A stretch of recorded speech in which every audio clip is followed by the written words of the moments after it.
Hey, what's up, fam? Thank y'all for tuning in once again. As always, be sure to like, share, comment, and subscribe. And when you do subscribe, hit the notification bell. So every time I drop a video, you will be the first to know about it. So we're going to talk a little business right here when it comes to the migrant situation and these big companies hiring these immigrants that's coming over, right? So like minimum wage, you can't survive off of it. They say that you got to make at least $17 an hour to afford a 1-bedroom apartment anywhere in the country. So it's rough out there. And a lot of people, won't get a job because it's not paying the bills. You got to end up getting like 2 or 3 jobs. And then your government comes out and say, employment has increased by so many percentage points because we've, created more jobs. But in reality, it's like one person got 3 jobs. That's not, you got more jobs, but people are still broke and killing themselves just to pay bills, just to pay rent. So it's a well-known fact and understanding that migrants coming over here, they either work not for free, they work for minimum wages, they'll work so many hours, it'll be like a few of them, they be living together, stay in the same community, stay in the same home, working somewhere, pulling their money together to pay bills because it's supposedly a better situation than where they're coming from. Raise all this money, send it back home so other family can come up here, take part in the American dream. But these cats come up here, they work under folks, they learn how to, let's say, landscape, they learn how to work with their hands, and there's no knock because I know how to do that. Learn how to work on cars. I know how to do that. Learn how to, build houses, do whatever. And then they go out and they start their own business. And now they making big money. They were doing the houses in their neighborhood, for little or no price. They go out and work, make good money. They got their own businesses. And then we citizens get mad at them because somehow they came up and we didn't. But again, they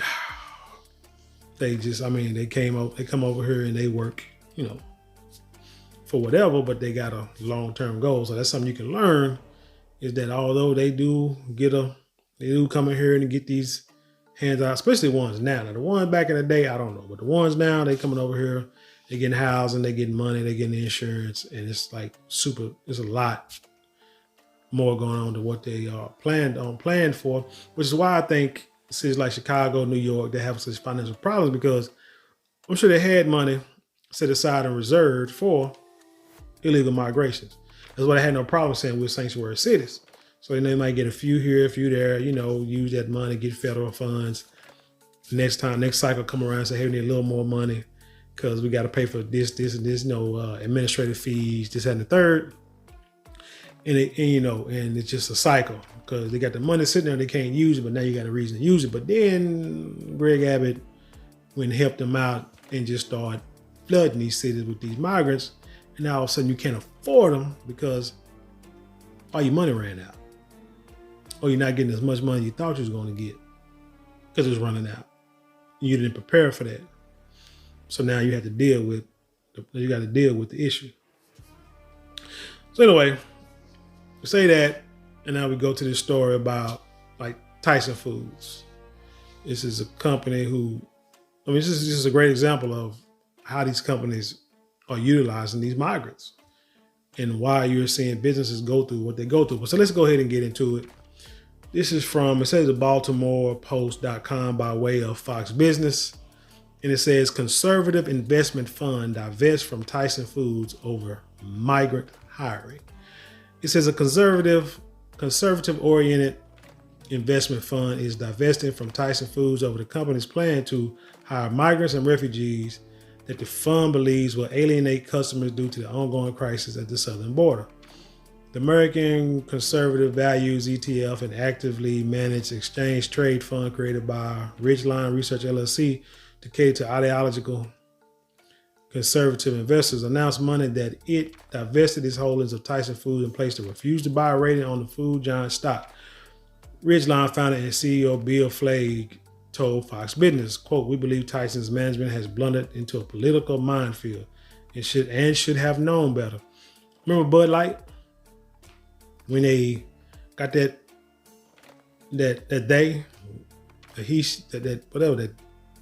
guy who think he a woman, don't know his name, and they used them in commercials and for advertising, and they lost so many drinkers. You know what I'm saying? Fans of their product because of that. This is the same thing. These people, these investment funds, these investment firms, they look into these companies. They see the potential for profit and growth, and so they invest. You know, like Warren Buffett. He just outright buy the majority of the stock and then just still let them still run it. But that's what these businesses do. They invest in these companies because of profit, not just because of they are of a certain color or a certain race or a certain gender. It's because of business practices and the look in the future. So when you got a company like Tyson that says, "Hey, we're going to hire a bunch of migrants during this time when the majority of Americans are not pleased with how the government is handling the migrant crisis," man, you got to look at it twice and say, "Hey, it look like this is a good time to jump ship," because they don't know what the heck they doing.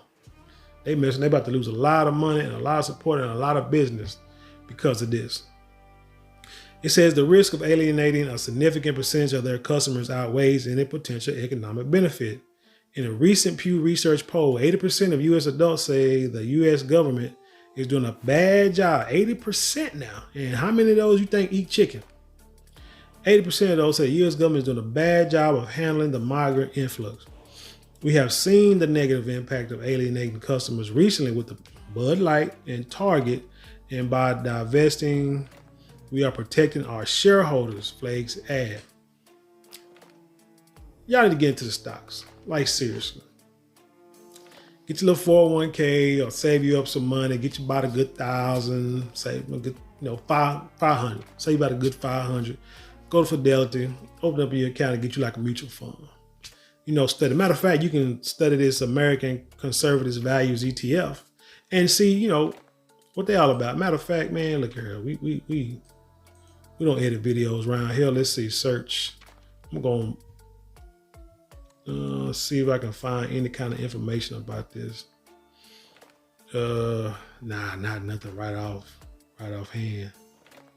Let me see, performance. Maybe that'll be on there. Nah, too many things to click on. But hey, like I said, go to the Fidelity website and look it up. Or go to their own website and look it up. I'm sure they'll tell you all the information and the financials about this ETF. But things like mutual funds, IRAs, ETFs, those are things that you want to put your money in for long-term growth. Stop trying to go out here and try to do day trading and stuff like that, and penny stocks. That stuff, you just like playing a slot machine. You're gonna lose more than you win. But I say like this, I got stocks, I got Fidelity accounts. I tell y'all this. Then I got like IRA funds, couple of IRA accounts, and one of them gained like a 30% return over the last year. You know what I'm saying? In line with the S&P 500, which did the same thing. You see what I'm saying? And I just, you just put money in there and you just don't touch it. Just put money in there and you don't miss it. And you go back and look and there it is. It's got money. That's how people get rich. They invest, and it's long-term investing, and they hold, not trying to get rich quick so I can go back and say I got all this money and buy these cars. And, it's just all a lie. That stuff you see on TV. It said 2022, Tyson Foods joined the nonprofit Tent Partnership for Refugees, which was started by Chobani Yogurt founder and CEO Hamdi Ulukaya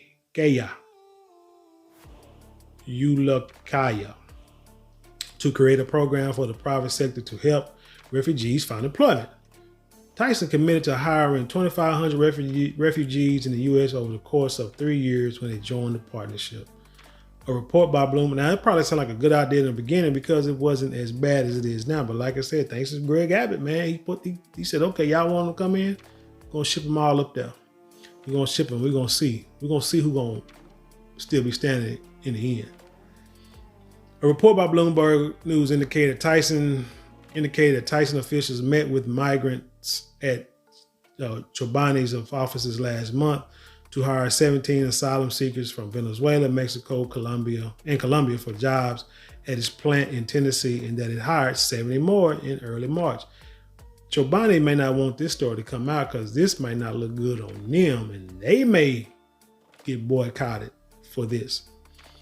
The outlet reported that Tyson Foods' Garrett Dolan, who worked in the multinational conglomerate's human resource department, said that migrants are very, very loyal, and explained they've been uprooted and what they want is stability. What they want is a sense of belonging, kind of like the citizens here in America. Those of you that pay little, and I understand business, you're in business to make money, maximize your earnings. But those people that want to work, make a decent living for their families, and just become average American citizens and tax-paying, law-abiding citizens, and yet you hire migrants because you can get them in. But like you said, and you know what? We're going to keep reading because I'm sure it's going to kind of explain to you about what it means by they're loyal. He said, we would like to employ another 42,000 if we could find them. Dolan added in reference to the roughly 42,000 immigrants in the company's workforce of 120,000. Dang, that's a lot. That's like 1/3. 1/3 of people you got employed are immigrants. Think about that. He explained that the meatpacking industry at large deals with turnover of about 40% of the workers in factory roles each year, which means Tyson needs to hire about 52,000 workers this year to fill jobs to pay about $16.50 an hour plus benefits. And that's what a big issue with a lot of businesses have is retention, employee retention. Now, back in the day, you can get on the job, stay on the job, 10, 20, 25 years, retire, get a nice little pension, live modestly, and you're okay. But as inflation increases, the price of goods increase astronomically, but the wages don't increase. Insurance increasing astronomically, but the wages are not increasing on par to offset that and inflation. The value of a dollar, say, goes down to by anywhere from 2 to 3% per year, but you barely get a 2 or 3% raise. You get like a 1% raise, a 2% raise at your job. Eventually, something's going to have to give. Insurance is going up by 10, 15, 20% every year. Eventually, something's going to have to give. So what we learned and found out is I could work at a job for a couple of years. And then something you learn from sports, professional sports, right? People get their rookie contract. And then when their rookie contract is up, they look to maximize their earning potential. They see what the team that they're with can offer. And then they see what the rest of the world are offering. And whoever gives the best deal, that's where they're going to go. Well, that's the same thing in the regular workforce nowadays. You can go to a job and let me say it like this. I've been a nurse, I'm going to say 6 years. I'm going to tell my business now. Don't tell nobody. For 6 years, I started out, let me see what I started out with. I'm going to say within 6 years, I've made like $16 more an hour. And it's not by staying with one company, but it kind of is, but not really. Because, you go somewhere, because that's what they do. You go somewhere, stay there a couple of years, go to another job. Stay there a couple of years, go to another job. I'm not telling people what to do. I'm just telling you how it is out there. And then after you pretty much have maximized what you can earn, you figure out which company you probably feel more comfortable with, and you go there, and then you stay there for the long as you can until maybe you can move up in the company, or who knows, maybe another company in the future will come with a better offer. But for some reason, the company that you're at they don't pay you a lot. They don't give you much of a raise, but you have to go somewhere else to get dollars. You stay where you at, you get percentage. Small percentages. Like the powers that be, the people in charge will tell you as a manager or in management, your facility or your department this year, we can give 5% raise across the board. Now, it don't matter who you give it to, but in the end, all your employees, once you give everybody a raise in their annual reviews, the total amount of the raise can only be 5%. So let's say like this person is like a great worker. You would love to get them 5%, but if you do, then you have to give this person 0. How you gonna justify that? So, okay, well, you give this person 3, but then you got to give this person 2, but then wait a minute, you got another employee. So say you got like 5 employees. You know what I'm saying? It's like you can give them like 1.5, 1.2, 1.3, something like that. But then it's like the math, and I know I'm not adding it up right, but somehow it's got to add up and equal out to a certain dollar amount or a certain percentage.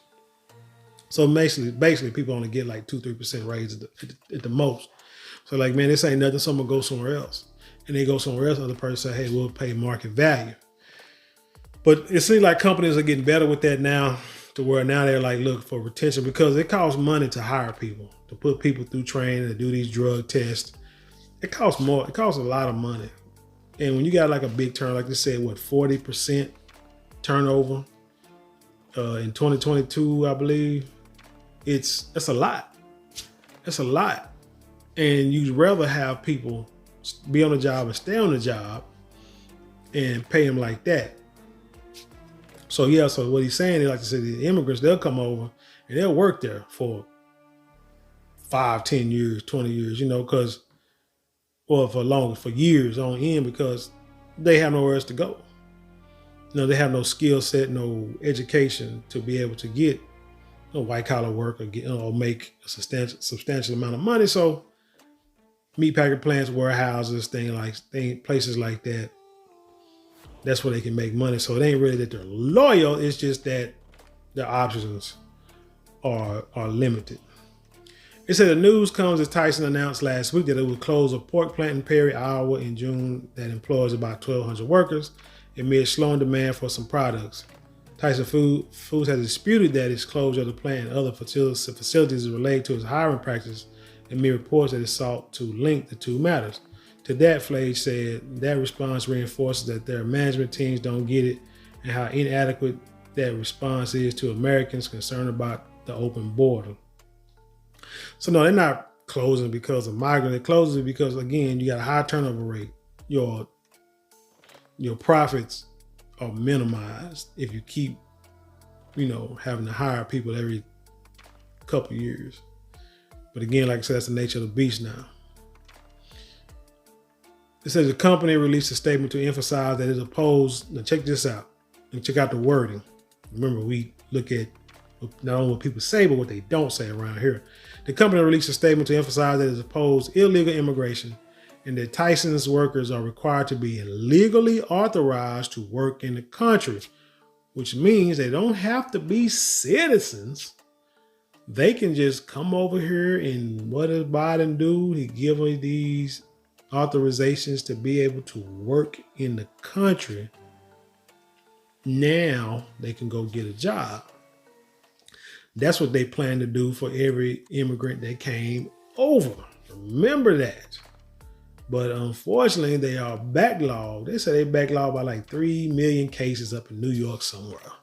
So it's not working out the way they thought. This is really all just blowing up in their face. Quote, in recent days, there has been a lot of misinformation in the media about our campaign, and we feel compelled to set the record straight. Tyson Foods is strongly opposed to illegal immigration, not immigration or migration with visas or, let's say, documents that they say they can work in the country legally. And we led the way in participating in the 2 major government programs to help employers combat unlawful employment, E-Verify, and a mutual agreement between government and employers image program, the statement said. So basically, like I said, all they did is say that, hey, illegal immigrants, anybody just jump over the border and come over here and just try to get a job, it ain't gonna happen. But if you come over here, you're seeking asylum and you get, grants and permission or whatever they call it, they give them the right to work in this country, then you can come over here and work. What you want to say? $16, $16.50? Nah, since you're not really a citizen, we'll pay you $14. How much? How about that? Oh, really? That's how that? Oh, you like that? Great. You can start tomorrow. You know what I'm saying? Or even if they do $16 an hour. But the problem is, once these migrants get to seeing how the American system works, and they start moving around every couple of years, getting jobs and increasing their pay, that's going to backfire on everybody else too. But hey, like I said, this is a nice little business lesson, some short, sweet, to the point. How you can, show you how to understand stocks, investment, what investment firms do, how they make their money. Like I said, they invest in business. They invest in things that's going to profit, not your cousin who's saying that, hey, man, if you give me $2,000, I'm going to open up a car wash, or I'm going to open up a detail shop, or I'm going to open up a club with girls' night, where it's ladies' night 8 days a week. No, they invest in big time corporations, which is the same way you should do. If you actually invest in like mutual funds or IRAs, stuff like that, easy way to do it. You just put the money in and let them do the work, and you just make the money, so you can have something for when you get older and you retire. And also like advertising and going with the flow. Like I say, everybody in America is not pleased with how the migrant situation is going, so people need to cut their losses before they start making losses. And that's all this is. But anyway, tell me what you think about this story. Leave your comments below. Let's dialogue. You know how we do around here. And it's 4 non-monetary ways to support the channel. Like, share, comment, and subscribe. All 4 probably take you but a couple of minutes out your day. If you want to get in contact with me, want to send me stories, you want to comment, you want to talk to me personally, tell me what you like, what you don't like, you can email me at soulinthesoil@gmail.com. And also, if you would like to, support the channel monetarily, you can get a super chat, super thanks, or there's some links in the description. You can click on some of those and, like I say, help support the channel. But with that being said, I leave you in peace, and I'll see you on the other side.